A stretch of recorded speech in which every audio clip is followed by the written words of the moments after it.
Во студиото на Здраво Македонија по 9 часот се дружиме со Бране Петрушевски, пратеник во Собранието на Република Македонија, Алберт Мемити од Институтот за истражување и анализа на политики Ромалитико и готвачот Филип Поповски. Останете со нас до 11 часот. Продолжуваме во студиото со нашите гости, како што слушнавте во најавата. Имаме интересни професии на една трпеза, го знаете веќе нашиот концепт и ова утро убаво ќе се дружиме со убави теми и разговори кои што се нивна професија, но и секој од нас за нашето секојдневие. Ова утро ваши домакинки и на нашите гости ќе бидеме јас и колешката Цеца. Цеца еве и официјално, иако ти веќе си се поздрави со гледачите. Кога ме Вирче се дружевме ние еден час, мислам дека супер дружи ги имавме и дека сега ќе си продолжиме со гостите во исто темпо и дека ќе ве биде дури уште поинтересно и ќе станете со нас до 11 часот. Ние ви откриваме што се ќе правиме, нема само да зборуваме. Така е. Ова утро ќе се размрдаме што се вели во нашата кујна, бидејќи ете да го до мене веднаш гостинот кој што ќе биде задолжен за ова наше утринско дружење и нешто што убаво и вкусно ќе ни изготви, познат како Фичо, но Филип Поповски. Добро утро и добро дојде во Здрава Македонија. Добро утро, добро недовера. Така и драго ми е што ова утро ќе се дружиме, како што кажав, бидејќи се уште ни се постни, ќе изготвиме нешто интересно. Оние кои луѓето може да те пратат на социјалните мрежи, ти си доста активен и популарен на некој начин, па еве драго ни е што денес си тука со нас. Фала ти. Веднаш се до вас ни е Бране Петрушевски, кој што е пратеник во Собранието на Република Македонија, познат на нашата јавност бидејќи доста сте активни во однос на секој она што секојдневно ни се случува со вашите коментари и што се вели борбата за народот. Денеска и за утро сите ќе се испофалиме дека сме активни, популарни. Така. Очигледно така ги видате гостите. Да. Благодарам секако за убавите збор. Така, верувам дека ќе ви биде малку поразлично искуство од она кое што сте навикнати малку во Собранието на некое си поинакво дебатирање. Сега имате поинакви соговорници ова утро, но верувам дека ќе најдете заедничка тема. Баш се радувам на оваа можност. Така. И веднаш до вас ни Алберт Мемити. Најнапред да ви го честитам светскиот ден на ромите. Вие ни доаѓате од Институтот за истражување и анализа на политики Ромалитико, кој што често бил во нашата утринска и еве задоволство и денеска што сте ни тука да еве заеднички го прославиме овој важен ден за вас. Благодариме на поканата пред се, да учеститам светскиот ден на ромите, на сите во Република Северна Македонија, меѓутоа и насекаде во светот, затоа што ова е навистина значаен ден за нас ромите и благодарност до Канал 5 што секогаш излегува во пресвет, токму да имаме и ромски представник, особено на овие утрински емисии, за да го одбележиме. Да. Така е, да. Така и низ минатите години, особено за овој ден, меѓутоа не само за светскиот ден на ромите, вие сте доста активни преку целата година со институтот, навистина правите најразлични изложби, едноставно да ја подигнете и свеста кај ромите, некако стереотипно се размислува на, како да кажам, така можеби неубави работи кога ги споменуваме ромите во нашата земја во однос на питачење и така натаму, но има многу успешни луѓе кои што имаат сериозни професии, се вклучени во целиот наш систем во однос на раководни места и навистина тоа треба да се истакнува како убав пример да биде нели за младите да имаат мотивација и тие да се стремат кон убави нешта. Дефинитивно, мислам дека овој ден пред се го означува битисувањето на ромскиот народ, како што е, не знам, 8 септември, ден на независност на Република Северна Македонија, како што е 4 јули, така и овој ден е особено значаен за нас, затоа што се чествува по повод одбележувањето на првиот светски конгрес во Лондон во 1971 година и тука имаме некои знаменитости кои што го не дефинираат како нација која што нема своја територија. Овој ден, значи на 8 април се донесени неколку значајни одлуки на првиот ромски конгрес каде што се носи значи химната Джелем, знамето и се носи заедничка резолуција за терминот роми кој што треба да се употребува насекаде низ целиот свет. Тоа е она што е суштествено за овој ден. И до сега имаме некаде околу 13 светски конгреси што се одржиле, меѓутоа првите 5 се особено значајни. Тука јас би го истакнал, например, четвртиот конгрес во 1990 година во Прага, кој што го поставува овој ден за меѓународен ден на ромите, меѓутоа и конгресот во 2000, тоест во Полска, и конгресот во Прага во 2000 година, каде што ги поставува и темелите за ромската нација како нетериторијална нација и каде што нема претензии затоа што постоеше страв дека се формираат држави каде што нема територијални претензии. Тоа е нешто што не одбележува како роми.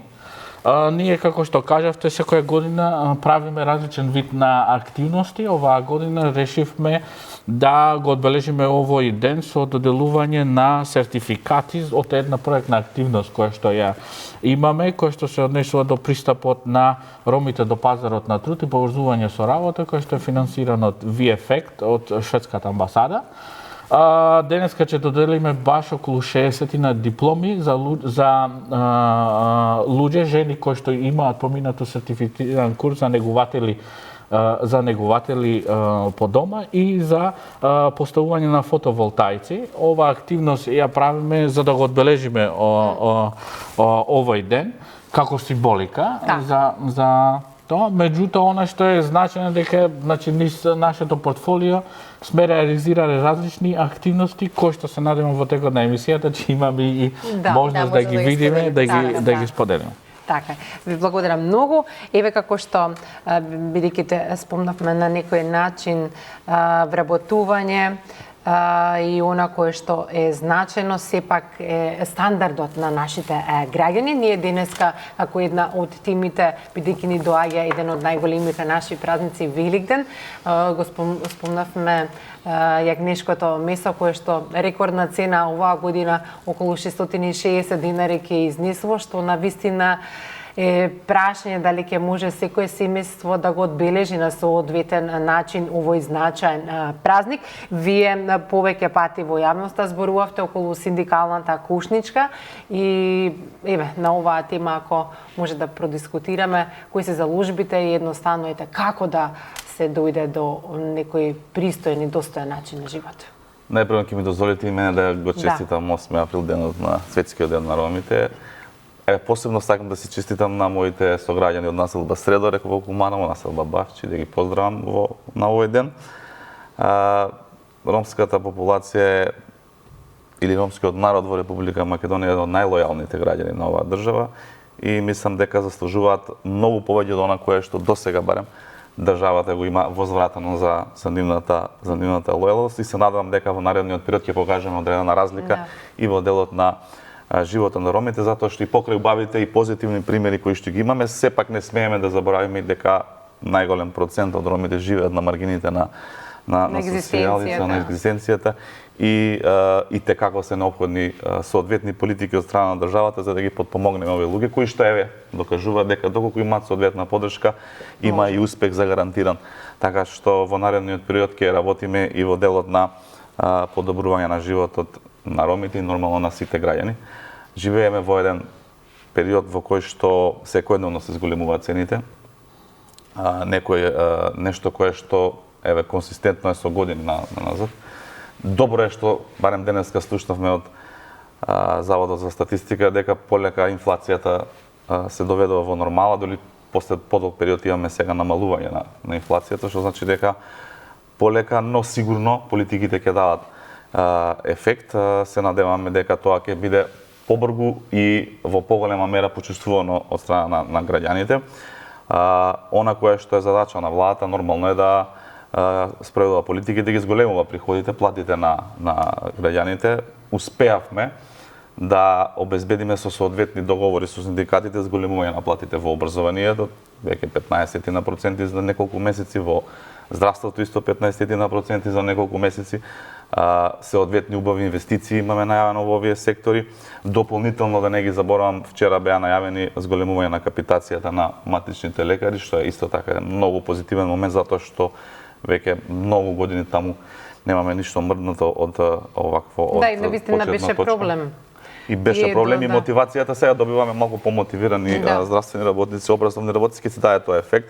Генерално администрацијата со зголемување на минималната плата добива поголема плата и тоа е во делот на платите она кое што во континент се работи со подобрување на економијата, со работа интензивна на ова влада, ќе раснат уште и економскиот раст, ќе раснат пензионерите платите. добија исто така. Да не ги забораваме, да ги поздравиме пензионерите кои што се едни од првите кои што ги почувствува ефектите од мерките на оваа влада, тоа е зголемувањето од 5000 денари на нивните пензии, со што се намали тој гап или таа разлика измеѓу најниската и највисоката пензија, кој што реално беше висок.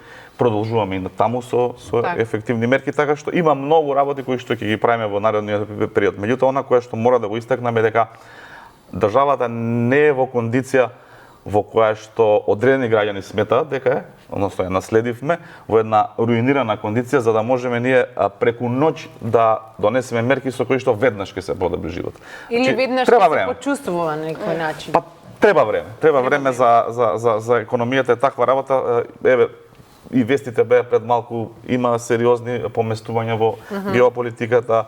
Царините на Трамп ќе има ефект и врз европската економија, така што живееме во едни предизвици со кои што се справуваме секојдневно. Едно планираш денеска, утре може нешто сосема друго да се деси, така што спремни се на све, меѓутоа она кое што е битно да знаат граѓаните дека се спроведуваат мерки во нивен интерес и тоа е нешто кое што ќе обележи оваа влада. Така дека ќе останете во тој одреден фокус со истреност за да се дојде нели до резултатот. Апсолутно мора да стигнеме до рамки на некоја нормална и пристојна живеечка овдека во Република Македонија. Да вратите на средна класа која што секојдневно еве во комуникација со нашите гледачи секојдневно комуницирајќи, тоа е всушност сите сметат дека е тоа проблемот на општеството, таа средна класа купувачка со таа моќ едноставно е исчезната, повеќето се на маргините на преживување, а не на живење, а всушност тоа е таа движечка сила односно на секој општество, таа средна класа е потрошувачка и она која што го прави општеството. Апсолутно, и таа средна класа или тој проблем со уништување на таа средна класа е долгорочна работа. Значи тоа не е нешто со кое што се случило еднаш, па за да може сега со еден чекор или со еден потек да се врати на старо. Значи тоа било процес кој што со децении бил работен и ќе треба трпение. Сега процес не да се толку врати, време, меѓутоа ќе треба некое трпение за да можеме да го постигнеме тој ефект на начин на кој што било претходно, за да имаме една средна класа која што ќе биде нели нормално со соодветна куповна моќ и потрошувачка, за да можеме да имаме соодветен раст и развој на економијата, затоа што не може да имаме развој ако немаме нормално потрошувачко општество. Така, Филип, еве тука би можел ти да се надовржеш со во однос на она кое што ти го работиш. Сите знаеме во однос на угостителството колку всушност овој кадар е дефицитарен во не само кај нас, туку и нели кај соседите. На што се должи на некој начин да немаме кадар или пак исто така она кое што знаат твоите колеги да одат надвор во странство да работат, ти си тука, еве сметам по тоа што си тука дека може и тука да се заработува со оваа професија. Ја од секогаш сум велел, за мене е успех кога успееш дома. Да. Значи ги стимулирам младите да останат тука и да малце стиснат газ и да нешто направат, да се малце похрабри да нешто направат тука. Најлесно е да напуштиш нешто, било што во животот, најлесно е да си отидеш. Да се откажеш и да одиш. Да, значи најлесно е кажеш ја до тука, толку. На првата препрека што се вели. Ништо не е лесно, значи во нашиот бизнис во гостителството е поготово е многу тешко, значи тоа е физичка работа, тешка работа.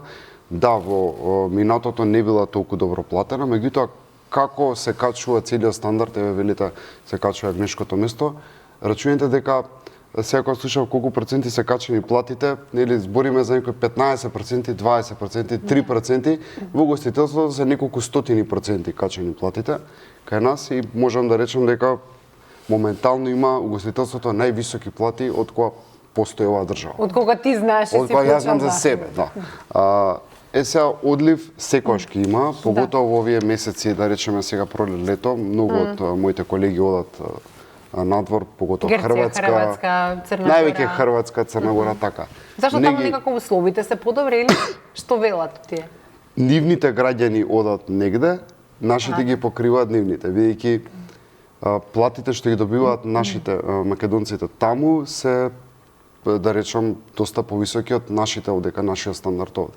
Меѓутоа, една работа многу малкумина ја сваќаат е што платата што е таму е зимаат за нивниот стандард е ниска. За нашиот е висока, меѓутоа вие живеете таму. Тие пари се за таму. Ако не трошите ништо и ги донесете тука, тогаш окей. Сезонски е. Тогаш окей, ама не можеш да не потрошиш ништо, така? Да. Мораш да живееш, сегде мораш да живееш. Меѓутоа, кој го свати, тоа го свати, кој не претежно тоа се млади луѓе што одат или луѓе кои што се малце во подоцежни години од кариерата. Не ги судам, секој треба да проба, едноставно одлуките си ги носат сите сами за себе. Кој ќе му се посреќи добро, кој не подобро. Да, има најразлични искуства за тоа и те што се вели од прва рака те прашувам. Дали сметаш дека е скапо човек да се храни здраво или сепак без разлика на овие цени кои што секојдневно ги коментираме, ако паметно се одбере во однос на она што е сезонско, како што препорачуваат нутриционистите, дека сега да, на пазарот имаме достапно. Порано, јас кога сум била дете, практично во зимските месеци беше незамисливо да имаме нели патлиџани или краставици или некои такви зеленчуци, беше само она кое што е сезонско. Денеска навистина имаме изобилие од се. Но дали може да имаме здрава трпеза, а тоа при тоа да не чини едно богатство? Прво да дефинираме што е скапо, што е ефтино. На некој му е едно нешто скапо, на друг му е тоа многу ефтино. Значи, ја често тука правам споредбата на скапо е нешто што не вреди за парите. Значи, нешто што едноставно не ја задоволува таа цена за која што е понудена на пазарот. Од друга страна, побарувачката диктира цената. Значи, нешто ако се бара у големи количини, нормално е дека Уствари, цената нема да му се качи ако се бара во поголеми количини, можеби да се намали, зависи за какви големи количини повторно зборуваме. Меѓутоа има продукти кои што реално не се многу скапи. Се и она што ни беше, повторно ќе кажам, ефтино, да речеме, на нашиот пазар, сега е малце покачено, меѓутоа и животниот стандард е малце покачен. Така. И сега некои работи тука се се поклопуваат едни со други, значи се потиснуваат, тоа е многу долга тема која ве дискутирале. Меѓутоа мислам дека не е скапо да се храниш здраво. Повторно зависи за какви намирници зборуваме. Че сега има здрави состојки кои што реално се од увоз и се скапи да ги увезеш сами по себе. Не се скапи, таа им е цената. Знаеш како викам јас, скапо Ферари постои, нас не е скапо, на некој му е ефтино. Значи, некој му е ефтино. Така гледаме на таа. Мислам дека не е скапо. Зависи што ќе одберете. Треба се контролираш. Треба да, така е за се. И нема лесна работа како што кажавте. На Алберт, еве кога споменувавме вработување и како оди, да речеме сега во однос на румите, вработувањето, од некоја паралела да се направи во однос на образованието. Па вака, во последните години сме сведоци дека има, можеме да забележиме дека има поголеми ставки на вработување во државата. Пред се тоа се должи исто на дефицит на кадрот, затоа што порано кога работодавците има изобилие на кадар, тогаш не беше во интерес или па не се зема роми да работат, особено во така јас ги нарекувам во услужни професии. Сега денеска можеме да видиме ако одите во секој супермаркет дека има ром кој што работи дали на каса или пак некаде имаме роми кои што се вработуваат, особено ние исто кај што даваме и поддршка, особено во зоните, во технолошко-индустријските зони. Имаме вработување исто и формализирано вработување, тоест оние кои што неформално работеле полека го формализираат својот бизнис, така да од генерална перспектива можеме да видиме дека имаме зголемени стапки на вработување, да кажеме, во приватниот сектор. Во државниот сектор, за жал, имаме некоја си стапка на стагнација, немаме поместувања од од тој процент од 1,3 вработување во јавна администрација. Меѓутоа и сега со укинувањето на балансерот не се знае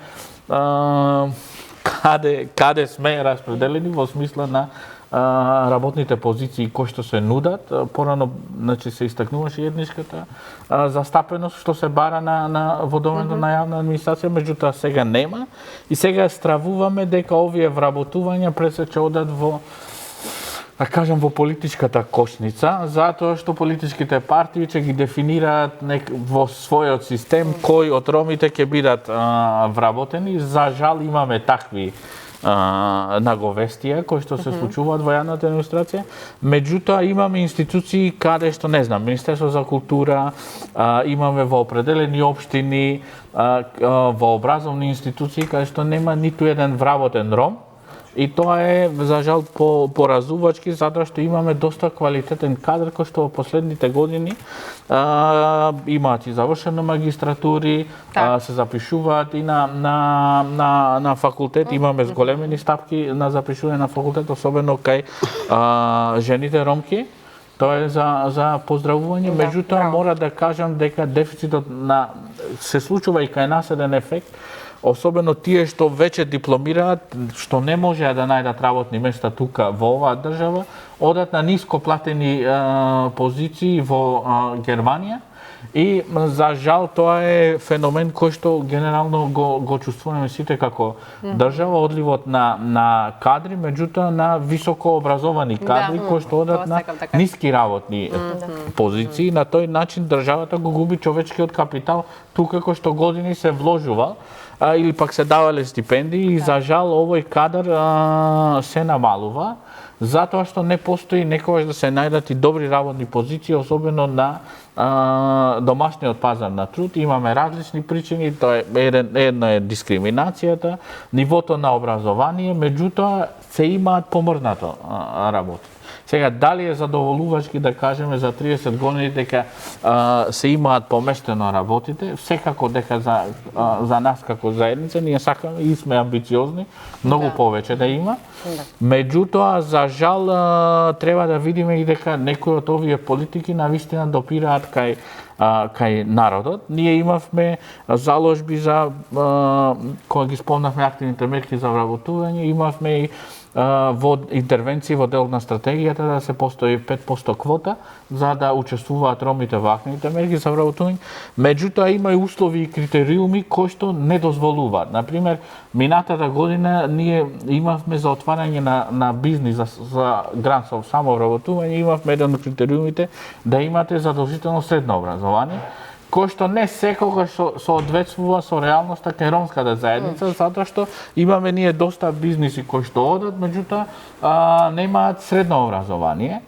И тој услов ние имавме неколку реакции за да се намали тој критериум, да биде со основно образование, за да може повеќе роми да имаат пристап кон тој грант за самовработување.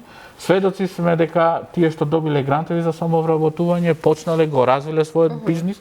Ние исто така сега во моментот нудиме и менторска поддршка со искусни бизниси и консултанти кои што им даваат менторска поддршка на ромите предприемачи за да може да се издигнат на еден поголем степен на развој на нивниот бизнис.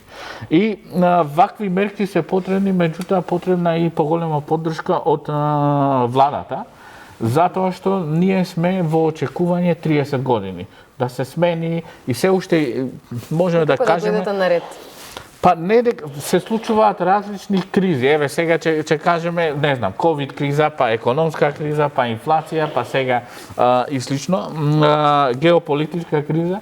И не можеме да излеземе да бидеме први на агендата, за да можеме да вложуваме. Ние често пати сме имали и средби со Стопанска комара, например, или пак со други асоцијација за човечки ресурси. Сите се жалат, немаме кадар, спремни сме да инвестираме во кадар кој што ќе доаѓа, не знам, од Бангладеш, Шри Ланка и слично, како што е тоа феномен во другите. Зашто наместо тоа не инвестираме во популацијата која што имаме достапна, кој што бара вработување и можеме да постигнеме тоа ќе биде вин-вин ситуација за сите Да, нас. што ми имате Така, предлог решение, еве, верувам дека и ќе се Ние во слушаме. овој момент, значи, јас и Филип ќе станеме до кујната, а Бране, вие може да се надобрзате на дискусијата на Алберт. Така да видите јавно нешто.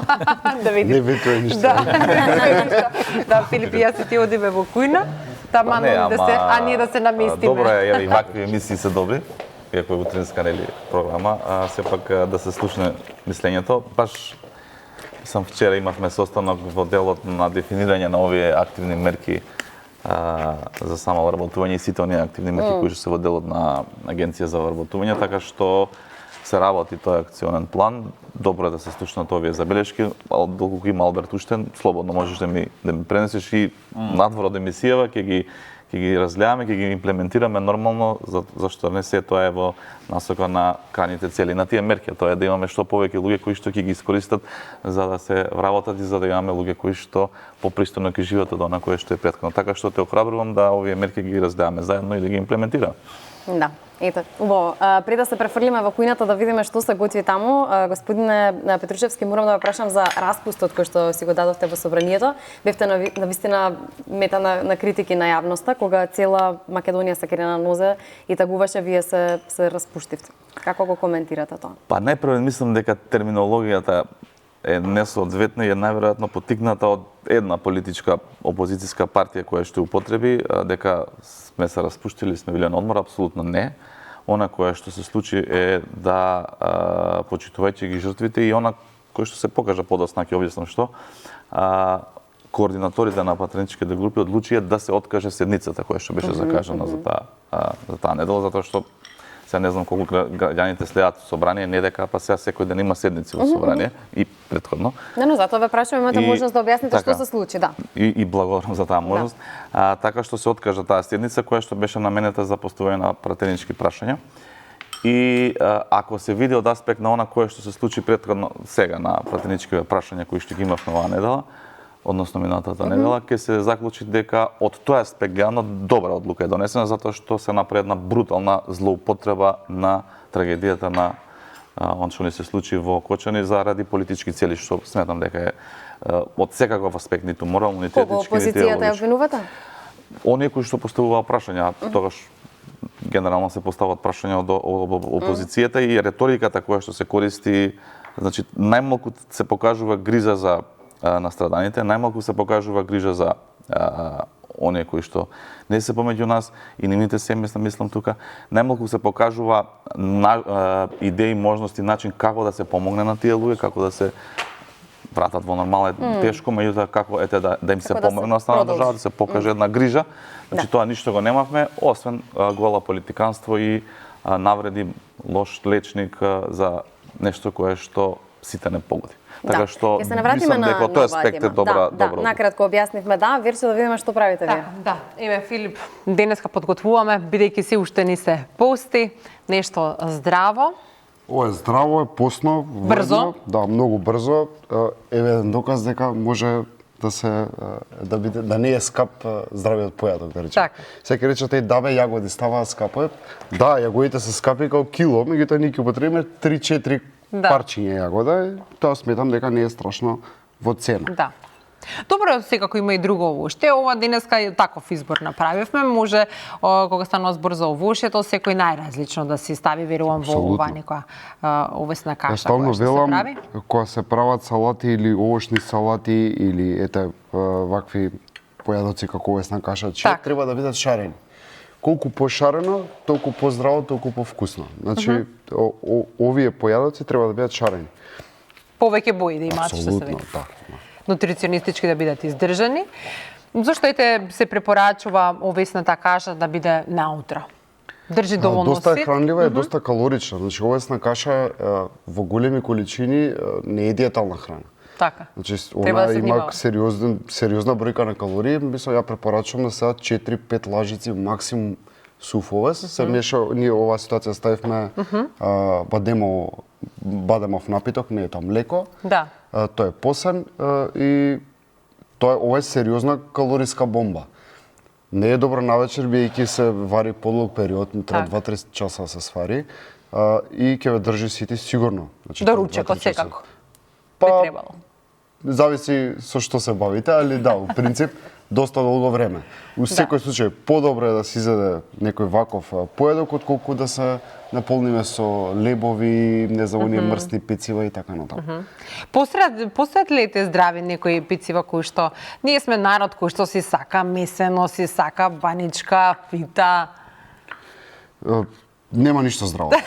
Значи тоа да бидам се искрен, оно е Така. превкусно, е супер, ја многу сакам такви Па наши добро, нели има месеници. замена за тие Тоа е некои наша брашна. традиција, Да, речеме. наша традиција. Џабе, значи се што Џабе, а? не, се што е Има вакво брашно, онакво спилтино, те не знам хилда, те не знам интегрално окей, брашно. можеш да направиш нешто, нема да биде тој вкус што ние го знаеме. Значи нема да изгледа како што изгледаат оние наши баници, сега да ги направиме со хилдино брашно и нема биде така вкусти. Значи Да. дефинитивно. Се си има свое. Добро, но сепак верувам дека е подобро да едноставно се внимава тогаш на количината. Секогаш е битна количина. Значи, ја често велам, се можеш да изедеш, меѓутоа и домати ако изедеш 1 кило е проблем. Калорични се, има доста шеќери во нив. Значи не е само ќе ядам салата се една вангла толкава. Не е тоа диетално. Значи се треба да биде димензионирано спрема потребите. Желудникот прима храна, да речем 300-400 грама, више сме фул. Така. Сега, тоа не е многу храна, значи 300 грама ако ќе видиш со очи не е многу. Ево ова е да речеме сигурно 300 грама. Така. Храна. И сега ова да го види некој кај кај мене ова ќе ме држи толку е желудникот, толку прима. Да. Меѓутоа некако очите секој пат ни се тие кои што се Лакоми се очите. лакоми, нели? Така. Желудникот си ја знае димензијата, ама очите сакаме од ова да пробаме. Всушност Апсолутно. денеска имаме многу намирници, многу ни се достапни работите и некако сакаме да си пробаме, нели? Па така можеби се како ете да кога всушност треба да се престане да се јаде?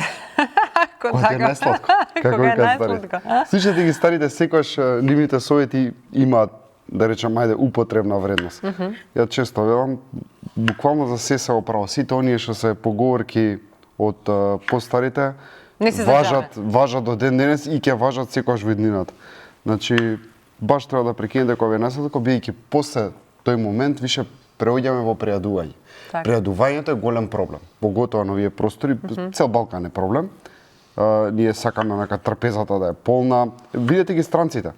Ево, кога имаш прилика да седнеш со странци, зборам, се што е надворот од Балкан. Така. Чувам си нарачува порција, си изедува таа порција и тоа е тоа. Знаеш, а ние дај сега тиквички, дај мезе, донеси сирење едно парче, сирење парче 200 грама. Тоа е многу калориски јако. Донеси, не знам, дај уште една салата, дај ваква салата, ги више ми изедено пола кило храна пред да почнеме со главното јадење. И после вика проблем. Проблем, знам. Да, Така. но кога така ќе ги погледнеме кујните и италијаните имаат нели тие повеќе да речеме на некои имаат предјадење, па додека да се дојде до меѓутоа нивните порции па се мали или кај французите. Додека кај нас првично се е некако големо во порциите. Да, например, Да они се имаат... има некако чувствуваме, ако нема нели се ставено нели да Така не е, биде помало парче сирење, тоа мора да биде големо или пак поголемо парче месо или поголема салата, се некако поголема, се чувствуваме некако дека ни е мало.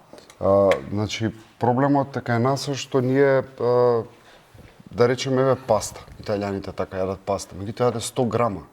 Ја да ви послушам 100 грама во мојот ресторан. Ја да послушам 100 грама паста, имам проблем. Значи, одма имаме реакции. Каже што е во порциите Да, мали. значи пастата е предјадење. Италијаните викаат primo piatti. Да. Значи она е предјадење и она после не за секогаш следи салата, месо, значи и натаму И до така, десерт. Исто рижотото е предјадење. Да. Еве да го видиме. Да украсиме. Добро. Ова е некој сируп со 0% Калории, да. На што сите неважни. билдерски, да речеме. За оние што вежбат и внимаваат. Така е. На Ова е линијата. кавиер од јагода, ја го правам сам. Не можев ова тука ви мора да го демонстрирам, видам. Ти го треба малку правиш, време. Значи, Кавијар, баш изгледа како кавијар. како перли се ова. Како перли. Ова е 100% Како јагода. успеваш? 100% јагода. 100% јагода и изгледа феноменално, е многу здраво и Браво. буквално нема лимит колку може изедете, нема додаток Нема шеќер. лимит. Од ова е Да, убаво. ова е 100% Нема лимит. јагода. Еве дали може да се долови баш како кавијар, добро. Баш интересно. Па ти благодарам, Филип. Ние еве за време на паузата ќе си го пробаме ова што ни го сготви, а вие почитувани останете покрај малите екрани, веднаш се враќаме по рекламите.